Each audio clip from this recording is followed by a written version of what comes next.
हाय बच्चा, good morning and welcome to Franklin biology classes. अस्सलाम वालेकुम एंड नमस्ते।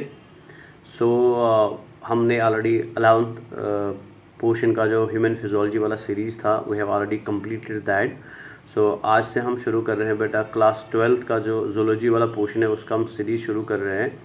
और सीरीज़ की शुरुआत हम करते हैं बेटा क्लास 12th के फर्स्ट चैप्टर से, जो जूलॉजी का पहला पोर्शन आता है। So that is human reproduction, ठीक है ना।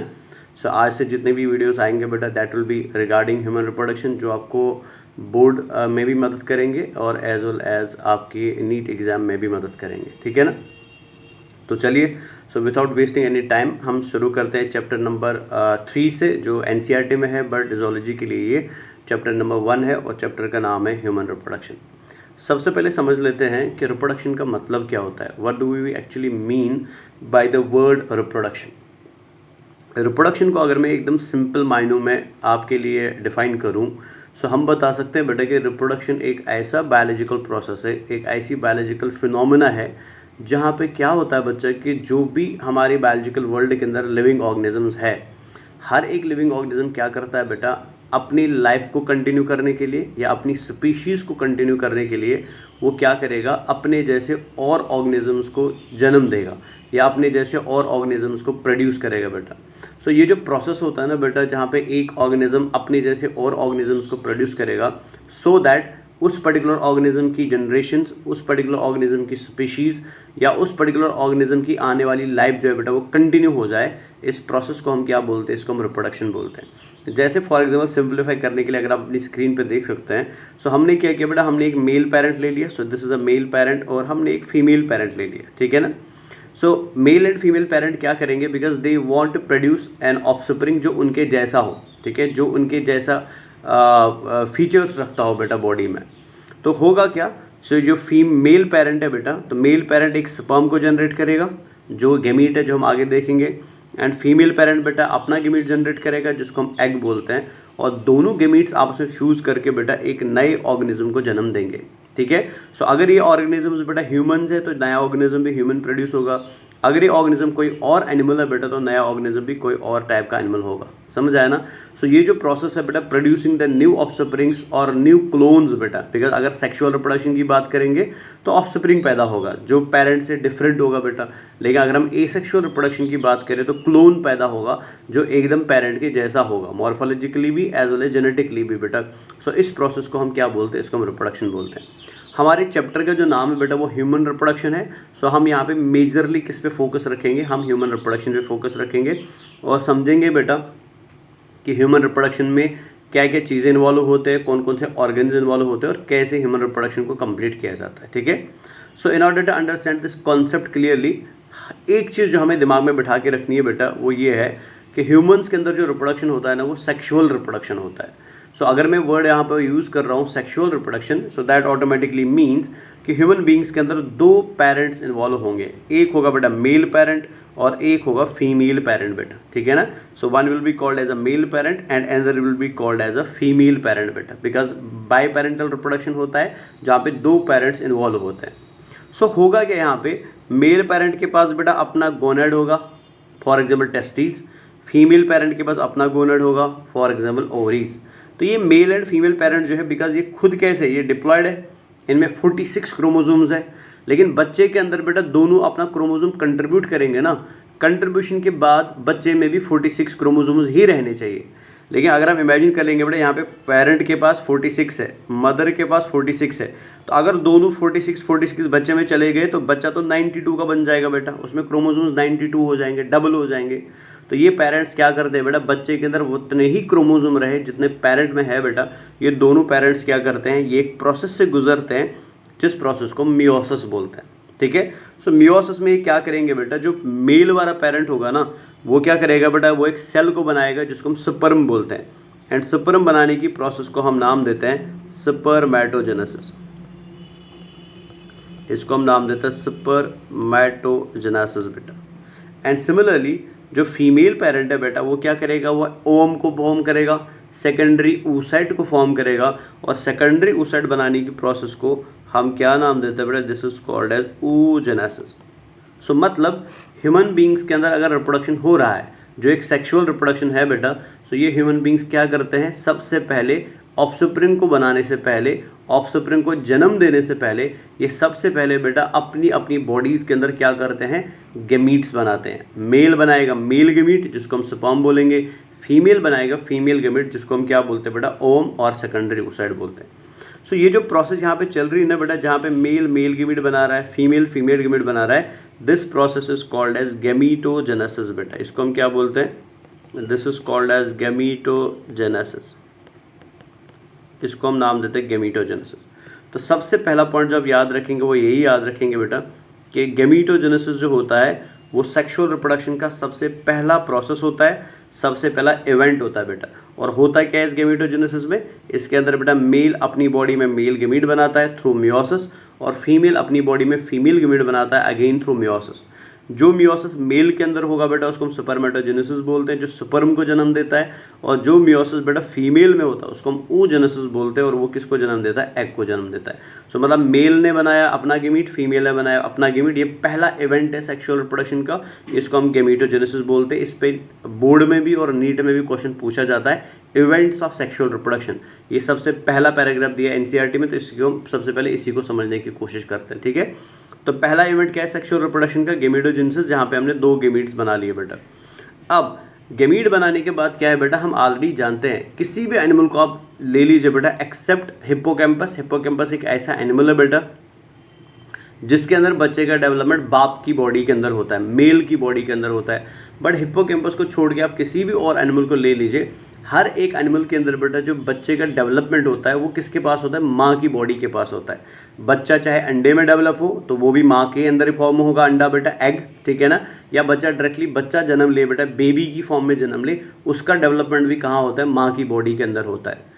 सो अगर हमें एक चीज़ पता है कि बच्चे का डेवलपमेंट का प्रोसेस नेचर ने माँ की बॉडी के अंदर रखा हुआ है, तो फिर हम क्या करेंगे बेटा, मेल एंड फीमेल गेमीट को फ्यूज़ भी कहाँ पे कराएंगे, माँ की बॉडी के अंदर ही कराएंगे बेटा। सो फॉर दिस प्रोसेस जो सेकेंड इवेंट चलता है बेटा sexual reproduction of human beings में, वो क्या होता है, this is called as insemination बेटा, इंसेमिनेशन बेटा, ठीक है बच्चा। सो इंसेमिनेशन का मतलब क्या होता है कि ड्यूरिंग सेक्सुअल इंटरकोर्स या ड्यूरिंग क्वाइटस बेटा, सेक्सुअल इंटरकोर्स आप बोल सकते हैं या क्वाइटस आप बोल सकते हैं बेटा, होगा क्या कि मेल जो है बेटा वो अपने एक्सटर्नल जेनेटिलिया की मदद से अपने स्पर्म्स को डिपॉजिट करेगा किसकी बॉडी के अंदर, फीमेल की बॉडी के अंदर बेटा। So this transfer of sperm from the body of male into the body of female बेटा, this transfer of sperm is called as insemination. तो याद रखेंगे बेटा इंसेमिनेशन किसके अंदर होता है, फीमेल की बॉडी के अंदर होता है। सो मतलब मेल की बॉडी से स्पर्म निकल रहा है उसको हम एजैकुलेशन बोलते हैं, और उसकी वजह से बेटा स्पर्म कहाँ एंटर करता है, फीमेल के वेजाइना में एंटर करता है, जिसको हम क्या बोलते हैं, इंसेमिनेशन। यानी हमारी सेक्सुअल रिप्रोडक्शन का जो सेकेंड इवेंट होगा बेटा वो क्या होता है, वो इंसेमिनेशन होता है, जो ड्यूरिंग सेक्सुअल इंटरकोर्स होता है। क्लियर है, ये 2 इवेंट्स क्लियर हो गए। अब इंसेमिनेशन से क्या हुआ, इंसेमिनेशन से जो मेल स्पर्म है बेटा वो किसकी बॉडी के अंदर आया, वो फीमेल की बॉडी के अंदर आया। सो होगा क्या बेटा, फाइनली ये मेल स्पर्म जो फीमेल की बॉडी में एंटर कर चुका है बेटा, ये फीमेल के एग के साथ फ्यूज़ करेगा, ठीक है। और इस प्रोसेस को बायोलॉजी में हम क्या बोलते हैं, इसको हम फर्टिलाइजेशन बोलते हैं बेटा। This is called as fertilisation. यानी सेक्सुअल रिप्रोडक्शन का जो थर्ड इवेंट होगा ना वो क्या होगा बेटा, वो फर्टिलाइजेशन होगा। सो पहला इवेंट गैमेटोजेनेसिस था, सेकेंड इवेंट बेटा ट्रांसफर ऑफ स्पर्म था जिसको हम इंसेमिनेशन बोलते हैं। ट्रांसफ़र के बाद स्पर्म वेजेना में आएगा, वेजेना से सर्विक्स में आएगा, सर्विक्स से यूट्रस में आएगा, यूट्रस से फ्लॉपियन ट्यूब में जाएगा और वहाँ पे एग को फर्टिलाइज करेगा या फ्यूज़ करेगा एग के साथ। So this fusion is called as fertilisation बेटा। तो ये हमारा थर्ड इवेंट है बेटा किसका, सेक्सुअल रिप्रोडक्शन का। अब फर्टिलाइजेशन के बाद क्या होता है बेटा, तो इसको मैं थोड़ा सा अलग से दिखा देता हूँ बिकॉज यहाँ पे डायग्राम शॉर्टकट हमने कर दी। फर्टिलाइजेशन के बाद क्या होता है, आपका स्पर्म जो है वो फ्यूज़ कर चुका है बेटा एग के साथ। तो मान लो ये स्पर्म था जो हैप्लॉइड है बेटा, ये एग था जो हैप्लॉइड है। हैप्लॉइड इसको किसने बनाया बेटा, मियोसिस ने बना दिया, ठीक है ना। यहाँ पे 2n था लेकिन यहाँ पे n होगा और ये भी n होगा, तो ये दोनों आपस में फ्यूज़ करेंगे और ये बनाएंगे एक सिंगल सेल बेटा, जिस सिंगल सेल को हम क्या नाम देते हैं, जिसको हम जाइगोट नाम देते हैं। ठीक है, और जाइगोट डिप्लॉयड होता है। अब जब ये जाइगोट बन जाएगा ना, तो ये जाइगोट क्या करता है बेटा, ये माइटोसिस करता है, माइटोसिस करेगा। इसकी माइटोसिस को हम क्लीवेज भी बोलते हैं, ठीक है ना, याद रखेंगे बेटा, mitosis of zygote is called as cleavage, ये हम आगे पढ़ने वाले हैं। सो ये क्या करेगा बेटा, ये 2 सेल्स में डिवाइड करेगा, बिकॉज आपको ऑलरेडी पता है बेटा, माइटोसिस से 1 सेल से 2 सेल जन्म लेती है, और मियोसिस से बेटा 1 सेल से 4 सेल जन्म लेती है। सो बिकॉज जहाँ पे माइटोसिस होगा तो जाइगोट से बेटा डिवाइड होकर 2 सेल्स बनेंगी। These 2 cells are called as blastomeres, इनको हम क्या बोलते हैं, ब्लास्टोमर्स, इनको हम ब्लास्टोमर्स बोलते हैं। अब ये ब्लास्टोमर बेटा कंटिन्यूसली डिवाइड करता रहेगा, मैं आगे पूरा प्रोसेस आपको बता दूंगा, बट यहाँ पे मैं सिंपलीफाई करने की कोशिश कर रहा हूँ।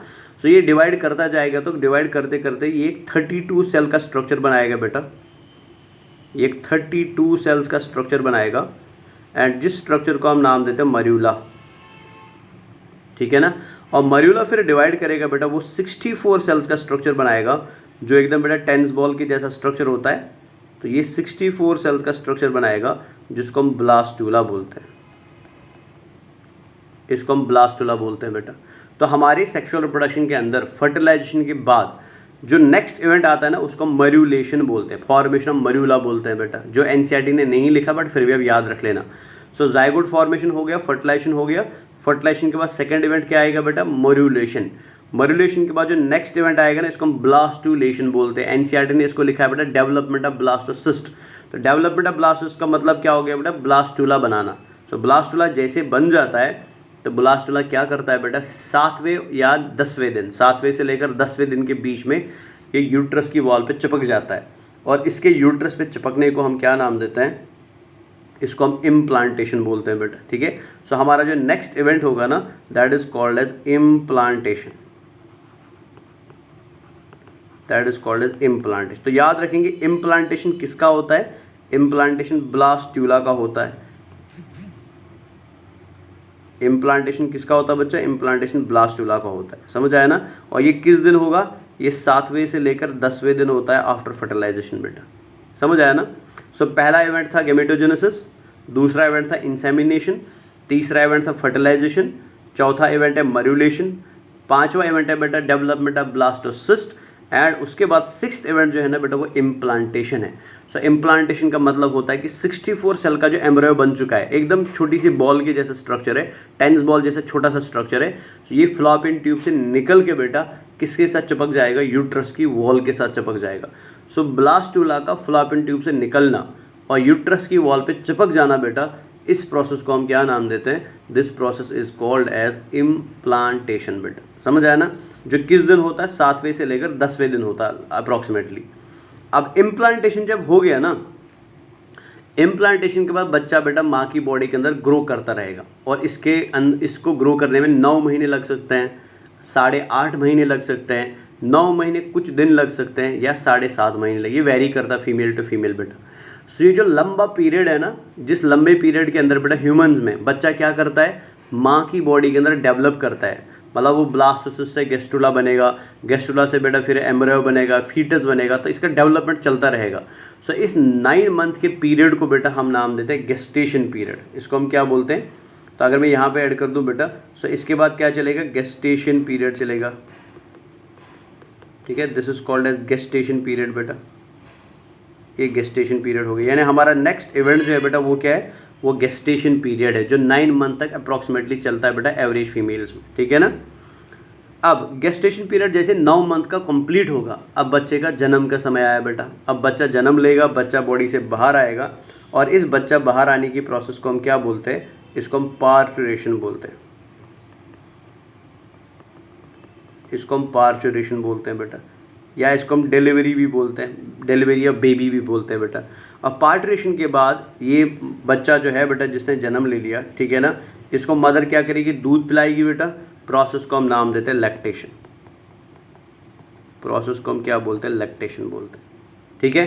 सो ये और एक इवेंट हो गए। यानी अगर आपको इवेंट्स पूछा जाए बेटा नीट के अंदर या बोर्ड के अंदर बेटा एग्जाम में, सो इवेंट ऑफ सेक्सुअल रिप्रोडक्शन क्या क्या आएगा, सबसे पहले गेमीट बनाएंगे तो गेमिटोजेनेसिस आएगा, जो 2 तरीके का है बेटा, इनको हम डिटेल में बाद में पढ़ने वाले हैं।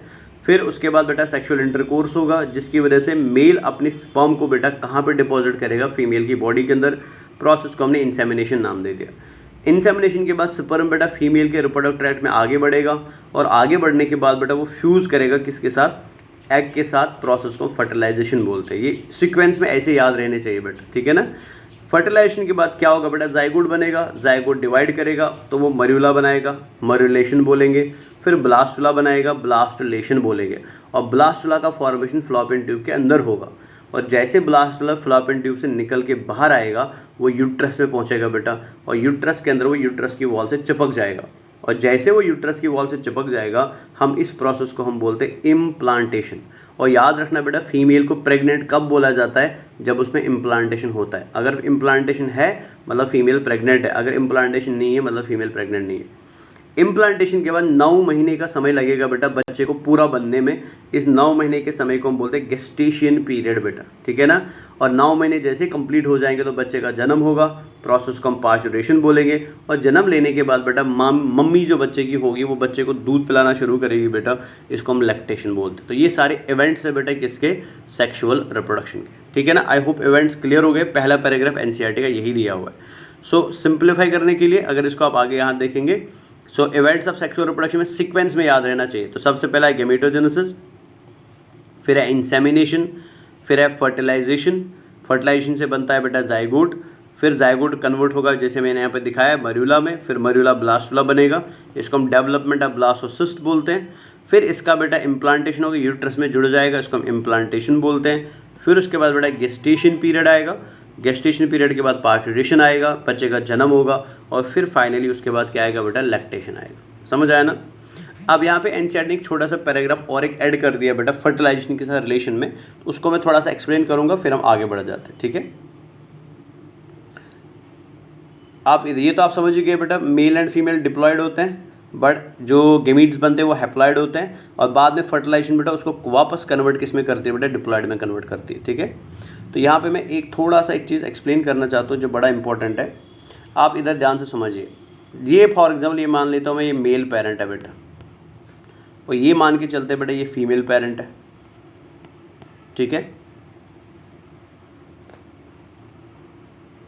आपको ऑलरेडी पता है बेटा मेल के अंदर कितने क्रोमोसोम्स होते हैं, 44 प्लस XY होते हैं, और फीमेल के अंदर क्या होता है बेटा, 44 प्लस X एंड X, ठीक है। तो जब एक गेमीट बनाएंगे बेटा, तो आपको पता है गेमीट बनाते हैं मियोसिस से, तो ये मियोसिस से गेमीट बनाएंगे। यहाँ पे 2 गेमीट बनेंगे बेटा, एक्चुअल में 4 बनेंगे, बट सिंप्लीफाई करने के लिए मैं 2 यहाँ पे लिख रहा हूँ। सो ये भी मियोसिस करेगा तो यहाँ पे भी गेमीट बनेंगे बेटा, ठीक है ना। सो इधर जो गेमीट तो हैप्लॉइड होता है, तो 44 का हैप्लॉइड हाफ क्या हो गया बेटा, 22, तो 22 इधर चले जाएंगे बेटा, प्लस X क्रोमोसोम इधर आएगा, प्लस Y क्रोमोसोम इधर आएगा, बिकॉज X एक साइड में जाएगा, Y दूसरे साइड में जाएगा बेटा। फीमेल की बात करोगे तो सेम बेटा 22 प्लस X, और यहाँ पे दूसरा भी बन सकता है 22 प्लस X। तो सबसे पहली चीज़ जो यहाँ पे आप ऑब्जर्व कर रहे हैं बेटा, दैट इज़ जो आपको यहाँ पे फील भी हो रहा है बेटा, दैट इज़ कि मेल के अंदर बेटा 2 गेमीट्स जो बन रहे हैं ना, या 2 स्पर्म जो बन रहे हैं बेटा, वो एक जैसे नहीं है, वो अलग अलग है बेटा, बिकॉज एक में X है और दूसरे में Y है। लेकिन फीमेल के अंदर जो गेमीट बनेंगे बेटा वो दोनों कैसे सेम है, बिकॉज दोनों में XX मिल रहा है। इसको हम नाम देते हैं बेटा होमोगेमिटी एंड हेट्रोगेमिटी, यानी मेल जो होता है बेटा वो हेट्रोगेमिटिक होता है, हेट्रोगेमिटिक होता है, बिकॉज उसके 2 गेमीट्स बनते हैं और दोनों अलग अलग होते हैं बेटा, डिफरेंट होते हैं। एंड फीमेल जो होती है बेटा वो होमोगेमिटिक होती है, बिकॉज उसमें 2 गेमीट्स बन सकते हैं या 2 से ज़्यादा गेमीट बन सकते हैं, लेकिन वो कैसे होंगे, एक जैसे होंगे, ठीक है ना। अब मेल एंड फीमेल ने जब गेमीट बनाया, तो अब मेल क्या करेगा, स्पर्म को इंसेमिनेट करेगा बेटा into the body of female. तो मान लेता हूँ फॉर एग्जांपल बेटा, मैं एज्यूप्शन के तौर पे एज्यूम करके मान के चल रहा हूँ कि मान लीजिए ये स्पर्म किसके साथ फ्यूज़ कर गया बेटा, इस एग के साथ फ्यूज़ कर गया। तो अगर ये स्पर्म इस एग के साथ फ्यूज़ करेगा, तो जो यहाँ पे बेटा बेबी बनेगा, फॉर एग्जांपल ये मान लो ये बेबी का फॉर्मेशन हो गया, यहाँ पे ये बेबी का फॉर्मेशन हो गया। तो इसके अंदर कितने क्रोमोसोम्स होंगे बेटा, 44, बिकॉज 22 फादर से आए, 22 मदर से आ गए, तो 44 हो गया, प्लस फादर ने इसको क्या दिया बेटा, X क्रोमोसोम, और मदर ने भी क्या दिया बेटा, X क्रोमोसोम, है ना। अब मान के चलता हूँ मैं बेटा, फॉर एग्जांपल ये स्पर्म जो है इधर ले लेते हैं। सो ये इस एग के साथ फ्यूज़ कर गया, एजप्शन के तौर पे अगेन हम चल रहे हैं बेटा, प्रोबेबिलिटी है ना, चांस है, कुछ भी हो सकता है। सो मान लीजिए ये इस एग के साथ फ्यूज़ करेगा, तो जो यहाँ पे बेबी बनेगा अगेन वो कैसा होगा बेटा, 44 + XX। बट ऐसा भी तो हो सकता है ना कि किसी कंडीशन में बेटा ऐसा हो जाए कि ये वाला स्पर्म बेटा किसके साथ फ्यूज़ करे, इस एग के साथ फ्यूज़ करे, बिकॉज चांस इवेंट है बेटा। सो जब ये इस एग के साथ फ्यूज़ करेगा तो यहाँ पे जो बेबी बनेगा बेटा उसका जेनेटिक कॉन्स्टिट्यूशन अगर आप देखेंगे तो वो क्या होगा, 44 प्लस फादर ने दिया है x और मदर ने भी दिया x बेटा, समझ आया ना, सॉरी फादर ने दिया बेटा y और मदर ने दिया x, तो ये XY बनेगा बेटा। और अगर ये इसके साथ फ्यूज़ करेगा तो यहाँ पे भी क्या बनेगा बेटा, XY बनेगा, तो ये भी बनेगा ना सेम बेटा, XY बनेगा। सो अगर आप ध्यान से देख रहे हैं यहाँ पे, फर्टिलाइजेशन एक ऐसा इवेंट है बेटा, ये आपके एनसीईआरटी में लिखा हुआ है, फर्टिलाइजेशन एक ऐसा इवेंट है जो डिटरमाइन करता है बेटा कि जो बच्चा पैदा होगा वो मेल पैदा होगा कि वो फीमेल पैदा होगा। समझ रहे ना, ये क्वेश्चन एग्जाम में पूछा जा सकता है कि कौन सा सेक्सुअल इवेंट ऐसा है जहाँ पे बेबी या सेक्स ऑफ बेबी को डिटरमाइन किया जाता है, बच्चा मेल है कि फीमेल है उसको हम डिटरमाइन कर सकते हैं। सो वो कौन सा इवेंट है बेटा, वो हमारा फर्टिलाइजेशन इवेंट है। अब यहाँ पे और एक चीज़ भी आप ऑब्जर्व कर सकते हैं बेटा कि बच्चा मेल पैदा होगा कि फीमेल पैदा होगा, इस चीज़ को कंट्रोल मेल करता है, फीमेल नहीं करते, बिकॉज फीमेल तो दोनों गैमेट एक जैसे बनाए। डिफरेंस क्रिएट कौन कर रहा है बेटा, डिफरेंस मेल क्रिएट कर रहा है कि बच्चा मेल होगा या बच्चा फीमेल होगा, दैट डिपेंड्स अपॉन बेटा मेल का स्पर्म X फ्यूज़ कर रहा है कि मेल का स्पर्म Y फ्यूज़ कर रहा है बेटा, समझ आया ना। This is called as sex determination. दूसरा, सेक्स डिटर्मिनेशन में और एक चीज़ आपको पता चलती है बेटा कि बच्चा मेल होगा कि फीमेल होगा, इसके 50-50% चांसेस है। It can be male, it can be female, chances बराबर के बेटा, 2 बच्चे मेल 2 बच्चे फीमेल, मतलब 50-50% का चांस होता है। तो ये एनसीईआरटी में एक पैराग्राफ दिया हुआ, तो ये मैंने इधर ख़त्म कर दिया बेटा, ठीक है। अब हम आगे आते हैं वापस अपने टॉपिक पे। सो ये जो मैंने आपको यहाँ पे इवेंट्स पढ़ा है ना, एनसीईआरटी ने पैराग्राफ में लिखा बेटा, ये जो सारे इवेंट्स आपको मिलते हैं ये आपको मिलते हैं बेटा आफ्टर प्यूबरिटी, ठीक है। एक वर्ड यूज़ किया एनसीईआरटी ने, सो वर्ड है बेटा प्यूबरिटी, प्यूबरिटी बेटा। सो एनसीईआरटी लिख रहा है बेटा कि ये जो आप सारे इवेंट्स पढ़ रहे हो, मतलब आप गेमीट बना सकते हो बेटा, ठीक है ना, आप इंसेमिनेशन कर सकते हो, आप इम्प्लांटेशन कर सकते हो, आप बच्चे को जन्म दे सकते हो, आप बच्चे को दूध दे सकते हो। ये सारे इवेंट्स बेटा हर एक इंसान में हमेशा नहीं होते, ये एक बच्चे में नहीं होंगे बेटा। ये थोड़ा सा जो बच्चा बड़ा हो गया बेटा, जो 6th class 7th class 8th class 9th class 10th class में पढ़ रहा है, ये सारे इवेंट्स ऐसे बच्चों में देखने को नहीं मिलते, ये ऐसे लोगों में देखने को मिलते हैं बेटा जिन्होंने एक स्पेशल एज को क्रॉस किया है बेटा, जिस एज को हम क्या बोलते हैं, प्यूबरिटी बोलते हैं, जो मैं यहाँ पर लिख रहा हूँ, जिसको हम क्या बोलते हैं, एज ऑफ प्यूबरिटी बोलते हैं बेटा। अब ये एज ऑफ प्यूबरिटी क्या होता है ये समझिए, जिसको एनसीईआरटी ने डिफाइन नहीं किया है, पर थोड़ा सा इसको समझ लेते हैं बेटा।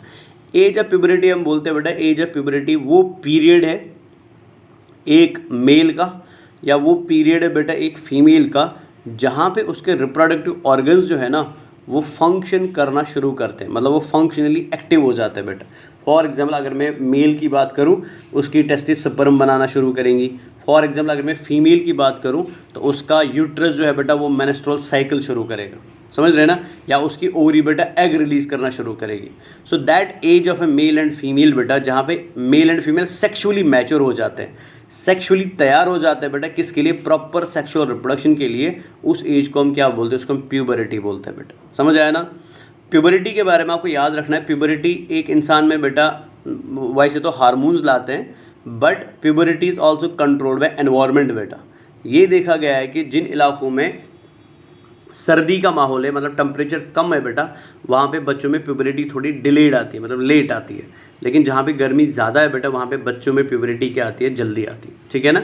जैसे अगर मैं इंडिया की एग्जांपल ले, अपने देश की एग्जांपल ले लूँ बेटा, तो हमारे देश के अंदर देखा गया है कि अगर हम मेल की बात करें या अगर हम फीमेल की बात करें बेटा, ऑन एन एवरेज में बता रहा हूँ, सो हमारे यहाँ पे देखा गया मेल की प्यूबरिटी बेटा 13 से लेकर 16 साल की एज में आती है और फीमेल की प्यूबरिटी बेटा 12 से लेकर 13 साल में आती है।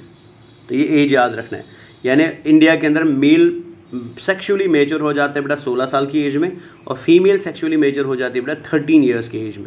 लेकिन अगर आप इसको कंपेयर करोगे अमेरिका के साथ बेटा, बिकॉज टेम्परेचर कम है तो वहाँ पे इससे ज़्यादा होगा, मतलब डिले हो जाएगा, आगे जाएगा। लेकिन अगर आप अफ्रीका की बात करो, बिकॉज वहाँ पे टेम्परेचर बहुत हॉट होता है बेटा, तो वहाँ पे प्यूबरिटी क्या आ जाएगी, 13-12 से नीचे आ जाएगी। समझ आया ना। अब इन जनरल अगर हम बात करें कि प्यूबरिटी हमारी बॉडी में कौन लाता है, सो प्यूबरिटी हमारी बॉडी में बेटा हार्मोन्स लाते हैं। अगर मैं मेल की बात करूं, सो मेल के अंदर बेटा प्यूबरिटी को कौन लाता है, टेस्टोस्टेरोन लाता है बेटा। तो याद रखना, मेल प्यूबरिटी हार्मोन कौन होता है, टेस्टोस्टेरोन। और फीमेल की मैं बात करूं बेटा, सो फीमेल की प्यूबरिटी कौन लाता है बेटा, एस्ट्रोजन लाता है। यानी फीमेल प्यूबरिटी हार्मोन कौन होता है, एस्ट्रोजन होता है। यानी मेल को सेक्सुअली मैच्योर कराने का काम किसका है, टेस्टोस्टेरोन का, और फीमेल को सेक्सुअली मैच्योर कराने का काम किसका होता है बेटा, वो एस्ट्रोजन का होता है। ये प्लीज़ याद रख लेना, एग्जाम का इंपॉर्टेंट क्वेश्चन है। क्लियर है ना। अब हमें कैसे पता चलेगा कि प्यूबरिटी आई है, या एक मेल को कैसे पता चलेगा कि मैं सेक्सुअली मैच्योर हुआ हूँ। जैसे एक मेल के अंदर बेटा टेस्टोस्टेरोन निकलना शुरू हो जाता है at the age of 13 to 16 years, या फीमेल में एस्ट्रोजन निकलना शुरू हो जाता है at the age of 12 to 13 years. बेटा होता क्या है कि मेल की बॉडी के अंदर बेटा कुछ चेंज आने लगती है, एंड फीमेल की बॉडी के अंदर कुछ चेंज आने लगती है बेटा। जैसे फॉर एग्जांपल मेल की बॉडी में बेटा बियर्ड ग्रो करना, मतलब बियर्ड आना शुरू हो जाएगा, ठीक है। फेस पे बाल आना शुरू हो जाएगा, चेस्ट पे बाल आना शुरू हो जाएगा, आवाज़ थोड़ी भारी हो जाएगी बेटा, आवाज़ थोड़ी मोटी हो जाएगी, उसके शोल्डर बड़े होने लगेंगे बेटा, ठीक है। बॉडी में मसल्स इंक्रीज होने लगेगी, उसके पीनस का साइज इंक्रीज हो जाएगा बेटा, और इरेक्शन होना शुरू हो जाएगा। एंड प्लस बेटा ये मेल स्पर्म रिलीज करना शुरू करेगा बच्चा। सो ये जो चेंज आ रही है ना बॉडी में बेटा, बिकॉज ऑफ प्यूबरिटी, इन चेंज को हम नाम देते हैं सेकेंडरी सेक्सुअल कैरेक्टर्स बेटा। सो मेल के अंदर जैसे ही सेकेंडरी सेक्सुअल कैरेक्टर्स डेवलप होते हैं, जैसे मैंने कुछ एग्जांपल्स दिए आपको सेकेंडरी सेक्सुअल कैरेक्टर्स की, शोल्डर्स का बड़ा होना, आवाज़ का भारी होना, बॉडी में हेयर्स ग्रो करना, पीनस का एनलार्जमेंट होना, पीनस का इरेक्शन होना, ठीक है ना। ये सारे कैरेक्टर्स को हम सेकेंडरी सेक्सुअल कैरेक्टर्स बोलते हैं। और जैसे मेल में सेकेंडरी सेक्सुअल कैरेक्टर आते हैं, हम बोलते हैं बेटा कि मेल में क्या हो चुकी है, प्यूबरिटी आ चुकी है, मेल सेक्सुअली मैच्योर हो चुका है। फीमेल की अगर मैं बात करूं बेटा, तो फीमेल की आवाज़ थोड़ी पतली हो जाएगी, फीमेल के शोल्डर छोटे हो जाएंगे लेकिन हिप्स बड़े हो जाएंगे बेटा। फीमेल के अंदर मेंस्ट्रुअल साइकिल शुरू हो जाएगा बेटा। फीमेल के मेमोरी ग्लैंड्स ग्रो करना शुरू करेंगे, एंड फीमेल के प्यूबिक हेयर आना शुरू होंगे बेटा। तो ये सेकेंडरी कैरेक्टर्स हो गए बेटा किसके, फीमेल के। और ये कब आएंगे फीमेल में, 12 to 13 ईयर्स ऑफ एज में आएंगे, because of oestrogen hormone. So they are called a secondary sexual characters. और सेकेंडरी सेक्सुअल कैरेक्टर आने के बाद ही हम डिफ्रेंशिएट कर सकते हैं बेटा कि ये बंदा मेल है और ये बंदा फीमेल है बेटा। समझ आया ना। बट ये लाता कौन है बेटा, ये लाते हैं दीज हार्मोन्स, जिनको हम प्यूबरिटी हार्मोन्स बोलते हैं। और प्यूबरिटी के बाद ही बेटा आपको क्या देखने को मिलता है, इवेंट्स ऑफ सेक्सुअल रिप्रोडक्शन देखने को मिलता है, ठीक है। सो ये पहला पैराग्राफ हमने आज समझ लिया बेटा। सो अगर आप यहाँ पे देखेंगे क्या लिखा है, ह्यूमंस आर सेक्सुअली रिप्रोड्यूसिंग, मतलब ह्यूमंस में सेक्सुअल रिप्रोडक्शन होता है। सेक्सुअल रिप्रोडक्शन के इवेंट्स होते हैं बेटा, जैसे फॉर्मेशन ऑफ गेमीट को हम गेमीटोजेनेसिस बोलते हैं, जिसमें मेल बनाएगा स्पर्म और फीमेल बनाएगी एग बेटा। ऑलरेडी मैं बता चुका हूँ। Transfer of sperm into the body of female बेटा, मतलब मेल स्पर्म को ट्रांसफर करेगा फीमेल के जेनिटल ट्रैक्ट में, इनको हम इंसेमिनेशन बोलते हैं बेटा। इंसेमिनेशन के बाद mail and female gamete fuse करेंगे, इसको हम फर्टिलाइजेशन बोलते हैं बेटा। और फर्टिलाइजेशन से क्या बनता है, जाइगोट बनता है, ऑलरेडी बताया मैंने, ठीक है ना। This is followed by formation and development of blastocyst. अब इसके बाद क्या होगा, जाइगोट बनने के बाद बेटा फॉर्मेशन ऑफ ब्लास्टोसिस्ट होगा। फॉर्मेशन ऑफ ब्लास्टोसिस्ट कैसे होता है, पहले मरूला बनता है, फिर ब्लास्टुला बनता है, और फिर ब्लास्टोसिस्ट का डेवलपमेंट होगा बेटा। और डेवलपमेंट के दौरान ये क्या करेगा, ये अटैच करेगा अपने आप को यूट्रस के अंदर, यूट्रस के वॉल के अंदर, इसको हम इम्प्लांटेशन बोलते हैं बेटा। फाइनली 9 महीने में बेटा एम्ब्रियोनिक डेवलपमेंट चलेगा, 9 महीने तक बच्चा बेटा ग्रो करता जाएगा, इसको हम गेस्टेशन बोलते हैं। एंड फाइनली 9 महीने के बाद बच्चे का जन्म होगा, इसको हम पार्चुरेशन बोलते हैं। एंड पार्चुरेशन के बाद बच्चे को माँ दूध पिलाएगी, जिसको हम लैक्टेशन बोलते हैं, जो एनसीईआरटी ने नहीं लिखा है बट फिर भी आप याद रखेंगे, लैक्टेशन भी सेक्सुअल रिप्रोडक्शन का इवेंट होता है, ठीक है ना। आगे लिखा, you have learned that these reproductive events occur after puberty. ये बता रहा है कि जितने भी आपने इवेंट्स ऊपर पढ़े बेटा, ये सब के सब एक मेल या फीमेल में कब आते हैं, ये प्यूबरिटी के बाद ही आते हैं। और प्यूबरिटी क्या होता है बेटा, वो मैं ऑलरेडी आपको एक्सप्लेन कर चुका हूँ, ठीक है। अब यहाँ पे और एक इंपॉर्टेंट पॉइंट लिखा हुआ है कि मेल में भी ये रिप्रोडक्टिव इवेंट्स रहते हैं, मेल में भी रिप्रोडक्टिव इवेंट्स होते हैं और फीमेल में भी रिप्रोडक्टिव इवेंट्स होते हैं। लेकिन मेल एंड फीमेल का एक ऐसा रिप्रोडक्टिव इवेंट है बेटा जो एक दूसरे से अलग है। जैसे अगर मैं फीमेल की बात करूं, फीमेल के अंदर oogenesis बेटा ड्यूरिंग एम्ब्रियोनिक डेवलपमेंट ही शुरू होता है, लेकिन ख़त्म 50 ईयर्स पे हो जाता है बेटा। लेकिन मेल में बेटा स्पर्म का बनना आफ्टर प्यूबरिटी शुरू हो जाता है, लेकिन ख़त्म नहीं होगा बेटा, पूरी ज़िंदगी चलता रहेगा। तो ये यहाँ पे लिखा है there are remarkable differences between reproductive events in male and female. For example sperm formation continues even in old man, मतलब स्पर्म बेटा एक मेल में कंटिन्यूसली बनते रहते हैं, but formation of ovum ceases in women, लेकिन एग बनना बेटा फीमेल में हमेशा नहीं चलेगा। फीमेल खाली एक पर्टिकुलर एज तक ही एग बना सकती है। वो कौन सी एज है बेटा? 50 ईयर्स ऑफ एज है, और इस एज को हम, इस एज के बाद फीमेल एग नहीं बनाती है बेटा, जिस प्रोसेस को हम क्या बोलते हैं, जिसको मीनोपॉज बोलते हैं। तो अगर आपसे कोई पूछे मीनोपॉज क्या है, तो मीनोपॉज वो पॉइंट है, वो टाइम है बेटा जहाँ पे एक फीमेल के अंदर एग फॉर्मेशन ख़त्म हो जाता है, वो एग नहीं बना पाते। ऐसा क्यों? बिकॉज फीमेल में एग बनना पहले शुरू हो गया था, मेल में स्पर्म बनना बाद में शुरू हो गया था। तो जो चीज़ पहले शुरू होगी वो जल्दी ख़त्म होगी, जो चीज़ लेट शुरू होगी तो ऑटोमेटिकली बेटा वो बाद में ख़त्म होगी या ख़त्म होगी नहीं बेटा, ठीक है ना। तो यहाँ पे आप देख सकते हैं सेकेंडरी सेक्सुअल कैरेक्टर्स, जैसे मेल में आप देख सकते हैं एज 9 से लेकर एज 19 तक इसके फेस में चेंज आया बेटा, इसके फेस में ग्रोथ होगी किसकी? बियर्ड की या हेयर्स की बेटा। फीमेल में आप देख सकते हैं एज 7 से एज 19 तक बेटा पहले इसमें प्यूबिक हेयर नहीं थे, अब प्यूबिक हेयर ग्रो कर रहे हैं। मेल के चेस्ट पे बेटा हेयर ग्रो करना शुरू करते हैं, फीमेल में मेमरी ग्लैंड्स ग्रो करते हैं।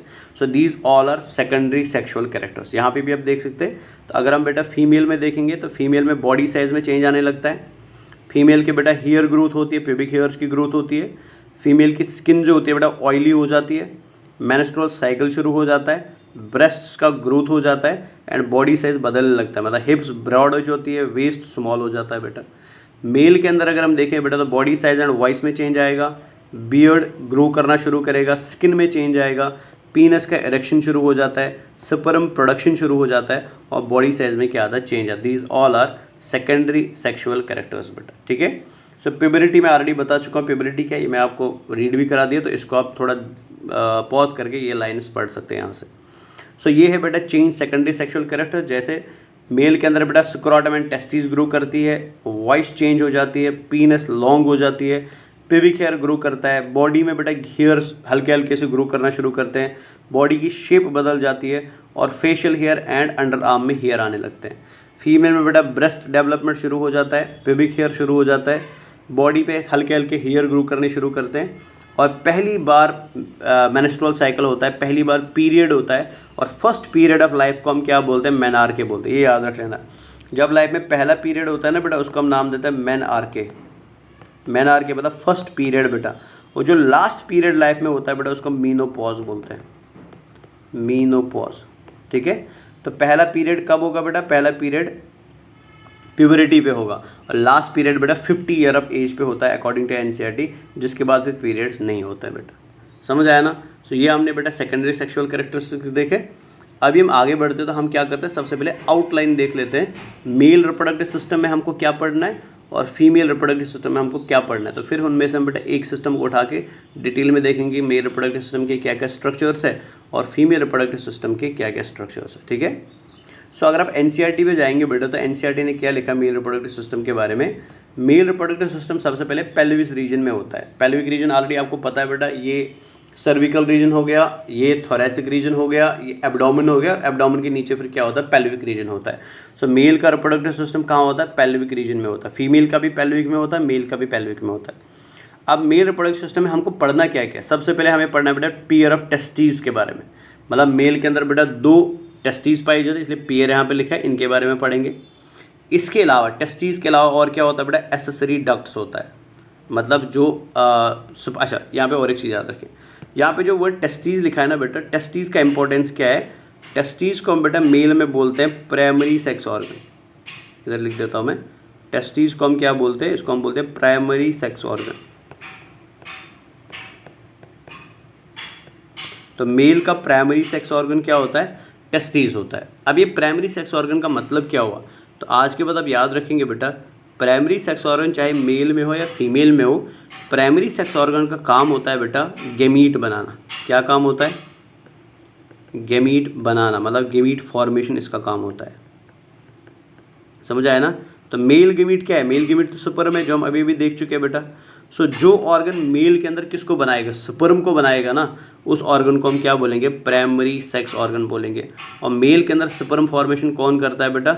टेस्टिस करता है। इस वजह से टेस्टिस को हम क्या बोलते हैं? प्राइमरी सेक्स ऑर्गन बोलते हैं। सो बनाने का काम किसने किया? टेस्टिस ने किया। लेकिन स्पर्म को बनाने के बाद बेटा हमें मैच्योर करना है, हमें उसको फूड प्रोवाइड करना है, हमें उसको फीमेल की बॉडी तक पहुंचाना है बेटा। तो इसके लिए बेटा मतलब मूवमेंट ऑफ स्पर्म के लिए, न्यूट्रिशन ऑफ स्पर्म के लिए, प्रोटेक्शन ऑफ स्पर्म के लिए जो बाकी बचे हुए ऑर्गन्स हैं ना बेटा, उनको हम नाम देते हैं बेटा secondary sex organs.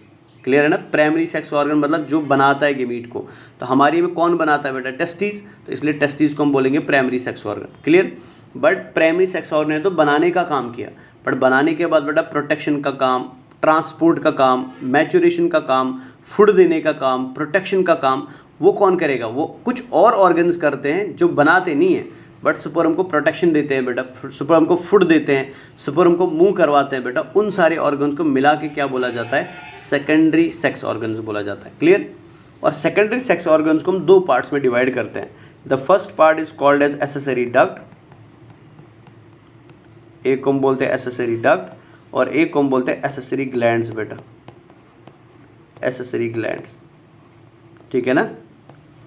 Secondary sex organs को हम दो पार्ट्स में डिवाइड करते हैं, एक को हम नाम देते हैं एसेसरी डक्ट और एक को हम क्या बोलते हैं बेटा? एसेसरी ग्लैंड बोलते हैं। एसेसरी डक्ट का काम क्या होगा? ट्रांसपोर्ट करना, स्पर्म को एक जगह से दूसरी जगह ले जाना, स्पर्म को फूड प्रोवाइड करना, डैश एंड डैश। ठीक है? एसेसरी ग्लैंड्स का काम क्या होगा बेटा? ये कुछ सिक्रीशंस रिलीज करेंगे जो स्पर्म के प्रोटेक्शन के लिए ज़रूरी होते हैं, जो स्पर्म को मैच्योर एक्टिवेट करने के लिए ज़रूरी होते हैं। जैसे फॉर एग्जांपल टेस्टिस तो आ गए बेटा प्राइमरी सेक्स ऑर्गन में, बट टेस्टिस के अलावा क्या पाया जाता है? एसेसरी डक्ट्स पाए जाते हैं। कौन कौन से हम थोड़ी देर में देखेंगे बेटा। इसके अलावा एसेसरी ग्लैंड्स पाए जाते हैं, कौन से ये भी हम थोड़ी देर में देखेंगे। एंड इसके अलावा क्या पाया जाता है बेटा? एक्सटर्नल जेनेटिलिया पाया जाता है, जिसमें क्या आएगा? जिसमें पीनस आएगा बेटा। ठीक है ना? स्क्रोटम एंड पीनस आएगा। तो सबसे पहले हम देख लेते हैं यहाँ पे थोड़ा, अगर हम डिटेल में इसको डिस्कस करें तो हम देख लेते हैं बेटा कि एसेसरी डक्ट में क्या क्या चीज़ आती है और एसेसरी ग्लैंड में क्या क्या चीज़। ये आपको एग्जाम के लिए याद रखना है, इस पर क्वेश्चन पूछा जाता है।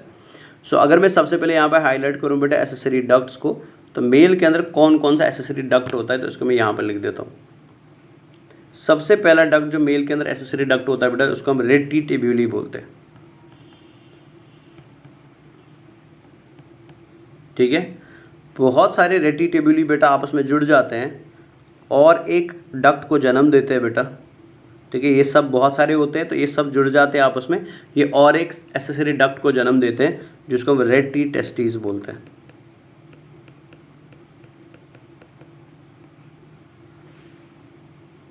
ठीक है? रेटिटेस्टिस बेटा आगे डिवाइड करती है। ठीक है? रेटिटिब्यूली जुड़ा, रेटिटिब्यूली आपस में कंबाइन हो गए, कंबाइन होकर रेटिटेस्टिस बनाया।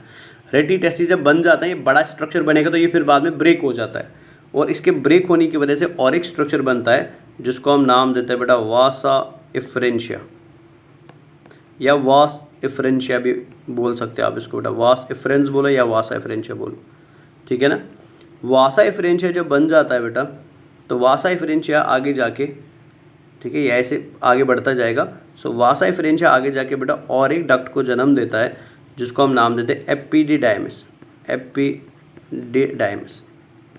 तो वासा इफ्रेंशिया बने थे किसके टूटने से? रेटिटेस्टिस के टूटने से। सो बाद में बेटा वासा इफ्रेंशिया अगेन आपस में जुड़ जाएंगे, अगेन आपस में कंबाइन हो जाएंगे और कंबाइन होने के बाद किसको जन्म देते हैं? एपिडिडाइमिस को जन्म देते हैं। समझ आया ना? और एपिडिडाइमिस जो है बेटा, ये आगे जाके बेटा फॉर्म करेगा और एक स्ट्रक्चर जिसको हम नाम देते हैं बेटा वास या वासा डिफरेंशिया, वासा डिफरेंशिया बेटा। ये कन्वर्ट होगा वासा डिफरेंशिया में। वासा डिफरेंशिया आगे कन्वर्ट होगा बेटा और एक स्ट्रक्चर में जिसको हम इजैकुलेटरी डक्ट बोलते हैं, इजैकुलेटरी डक्ट बोलते हैं। और फाइनली बेटा इजैकुलेटरी डक्ट कहाँ खुलेगा? यूरेथ्रा में खुलेगा। तो ये जो स्ट्रक्चर आपको दिखाई दे रहे हैं ना, these all are called as accessory ducts बेटा। तो याद रखेंगे एसेसरी डक्ट में क्या क्या आता है? रेटिटिब्यूली आता है जो जुड़ के बनाते हैं रेटिटेस्टिस, रेटिटेस्टिस ब्रेक होके बनाती है बेटा वासा इफ्रेंशिया, वासा इफ्रेंशिया अगेन जुड़ जाते हैं बेटा, बनाते हैं एपिडिडाइमिस, एपिडिडाइमिस कन्वर्ट होता है बेटा वासा डिफरेंशिया में, वो कन्वर्ट होता है इजैकुलेटरी डक्ट में, और इजैकुलेटरी डक्ट फिर बाद में किस में कन्वर्ट हो जाता है बेटा? बाद में किस में जुड़ जाता है बेटा? यूरेथ्रा में जुड़ जाता है। समझ आया? फिर यूरेथ्रा पीनस से निकल के फिर बॉडी से बाहर आ जाता है। समझ आया? तो these all are accessory ducts. अब अगर हम एसेसरी ग्लैंड्स की बात करें, यहाँ पे कौन कौन सा हमारी बॉडी में एसेसरी ग्लैंड होता है, सो इसको मैं इधर ले आता हूँ बेटा। अब हम एसेसरी ग्लैंड्स लिखते हैं। सो हमारी बॉडी में 3 एसेसरी ग्लैंड्स होते हैं। एक को हम बोलते हैं प्रोस्टेट ग्लैंड, प्रोस्टेट ग्लैंड बेटा। एक को हम बोलते हैं समाइनल वेसिकल,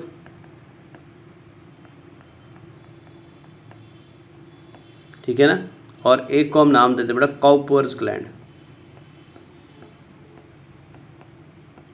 काउपर्स ग्लैंड को हम बल्बो यूरेथ्रल ग्लैंड भी बोलते हैं। सो ये तीनों किस में आते हैं बेटा, ये आते हैं एसेसरी ग्लैंड्स के अंदर, समझ आया ना। और एक्सटर्नल जेनेटिलिया की अगर हम बात करेंगे तो एक्सटर्नल जेनेटिलिया में 2 स्ट्रक्चर आते हैं।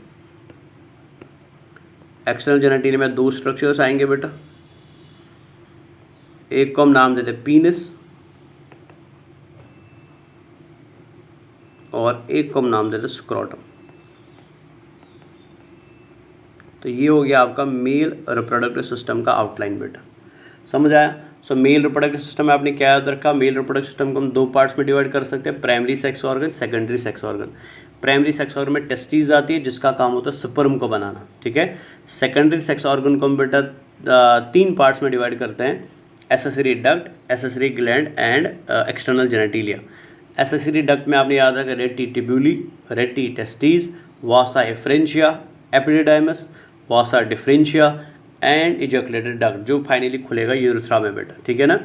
एंड ग्लैंड के अंदर आपने याद रखा 3 ग्लैंड्स होते हैं, seminal vesicle, prostate gland, Cowper's gland. Cowper's gland is also called as bulbourethral gland बेटा, ठीक है ना। एंड फाइनली आपने देखा एक्सटर्नल जेनेटिलिया में स्क्रोटम और पीनस आता है, ठीक है। सो इसको हमने यहाँ पे ऑलरेडी लिख दिया बेटा, थोड़ा एक्सप्लेन किया हुआ है ये सारी चीज़ें। सो आप देख सकते हैं आपके पास पेयर ऑफ टेस्टिस है जो एक्सटर्नल जेनेटिलिया है, एसेसरी डक्ट्स है जिसमें रेटी टेस्टिस आएगा, वासा एफ्रेंशिया आएगा, एपिडिडाइमस आएगा, वासा डिफरेंशिया आएगा। एसेसरी ग्लैंड में सेमिनल वेसिकल आता है, काउपर्स ग्लैंड आता है एंड प्रोस्टेट ग्लैंड आता है एंड एक्सटर्नल जेनेटिलिया में स्क्रोटम एंड पीनस आता है, ठीक है। अब आते हैं फीमेल रिप्रोडक्टिव सिस्टम में क्या क्या आता है। सो फीमेल रिप्रोडक्टिव सिस्टम का अगर आप एनसीईआरटी के अकॉर्डिंग देखें तो क्या लिखा है एनसीईआरटी में बेटा, female reproductive system consist of pair of ovaries. तो यहाँ पे भी सेम कॉन्सेप्ट आप यूज करेंगे। ओवरी क्या होता है बेटा, ओवरी प्राइमरी सेक्स ऑर्गन होता है, मतलब ओवरी किसको बनाएगा, एग को बनाएगा, समझ आया ना। ये प्राइमरी सेक्स ऑर्गन आ गया, बट एग को बेटा हमें ट्रांसपोर्ट कराना है, एग को हमें न्यूट्रिशन प्रोवाइड करना है, एग को हमें प्रोटेक्शन प्रोवाइड करना है, वो कौन करेगा, वो सेकेंडरी सेक्स ऑर्गन करेगा। तो फीमेल के सेकेंडरी सेक्स ऑर्गन में क्या आएगा, ओविडक्ट आएगा, ओविडक्ट को हम बेटा फ्लोपियन ट्यूब भी बोलते हैं, ठीक है। और क्या आएगा, यूट्रस आएगा जिसको हम वॉम्ब भी बोलते हैं बेटा, ठीक है ना।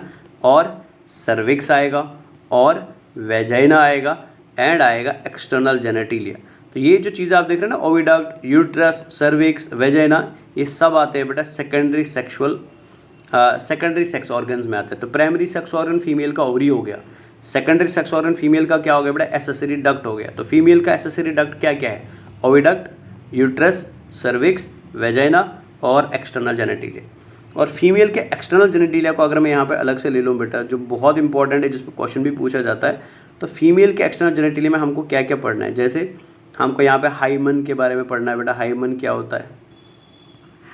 यहाँ पे हमको क्लाइटोरस के बारे में पढ़ना है। यहाँ पे हमको बेटा मोनस प्यूबिस के बारे में पढ़ना है, मोनस प्यूबिस के बारे में पढ़ना है। यहाँ पे हमको बेटा लैबिया मेजोरा के बारे में पढ़ना है, ठीक है। यहाँ पे हमको बेटा लैबिया माइनोरा के बारे में पढ़ना है, ठीक है। और यहाँ पे हमको बेटा वेजाइनल ओरिफिस के बारे में पढ़ना है। तो याद रखना वेजाइना इंटरनल जेनेटिलिया में आता है, लेकिन वेजाइनल ओरिफिस एक्सटर्नल जेनेटिलिया में आता है, ठीक है। सो आप देख सकते हो बेटा मेल के अंदर अगर हम एक्सटर्नल जेनेटिलिया की बात करते हैं, खाली 2 ही चीज़ें आती थी, एक आता था स्क्रोटम और एक आती थी पीनस। बट फीमेल के अंदर बेटा खाली एक चीज़ नहीं आती एक्सटर्नल जेनेटिलिया में, या 2 चीज़ें नहीं आती, बहुत सारी चीज़ें आती है। जैसे ये सारे नाम मैंने जो यहाँ पे लिखे, all are parts of external genitalia बेटा। सो इस फीमेल के पूरे एक्सटर्नल जेनेटिलिया बहुत सारे ऑर्गन्स आ गए ना, इसमें बेटा अलग अलग स्ट्रक्चर आ गए, इन सब को एक साथ बेटा हम क्या बोलते हैं, दे आर कॉल्ड एज विल्वा। तो याद रखना फीमेल के एक्सटर्नल जेनेटिलिया के अंदर बहुत सारे स्ट्रक्चर्स आते हैं। So all the structures are together called as vulva बेटा, ठीक है ना। इसके अलावा आपको क्या मिलेंगे फीमेल के अंदर बेटा, मेमोरी ग्लैंड्स मिलेंगे जो एसेसरी डक्ट्स में आएंगे, एसेसरी ग्लैंड्स में आएंगे। तो एसेसरी डक्ट में आपने याद रखा ओविडक्ट, यूट्रस, सर्विक्स, वेजाइना बेटा, ठीक है ना। और एक्सटर्नल जेनिटल में आपने याद रखा hymen, clitoris, labia majora, labia minora and mons pubis. And accessory gland में आपने याद रखा बेटा मेमोरी ग्लैंड्स। ठीक है, सो ये हो गया आपका फीमेल रिप्रोडक्टिव सिस्टम का आउटलाइन बेटा। अभी हम डिटेल में तो नहीं जा रहे, खाली आउटलाइन बता रहा हूँ मैं। ठीक है, सो आप देख सकते हैं pair of ovaries, accessory duct में ये सारी चीज़ें आती है, एक्सटर्नल जेनिटलिया में बेटा ये सारे स्ट्रक्चर्स आते हैं एंड मेमोरी ग्लैंड्स। क्लियर हो गया। सो अभी हम क्या करेंगे, सबसे पहले हम डिस्कशन में ले लेते हैं बेटा मेल रिप्रोडक्टिव सिस्टम को। सो एक बार मेल रिप्रोडक्टिव सिस्टम खत्म हो जाएगा, फिर हम डिस्कशन में लेंगे बेटा किसको, फीमेल रिप्रोडक्टिव सिस्टम को। ठीक है, एक मिनट रुक जाइए प्लीज़।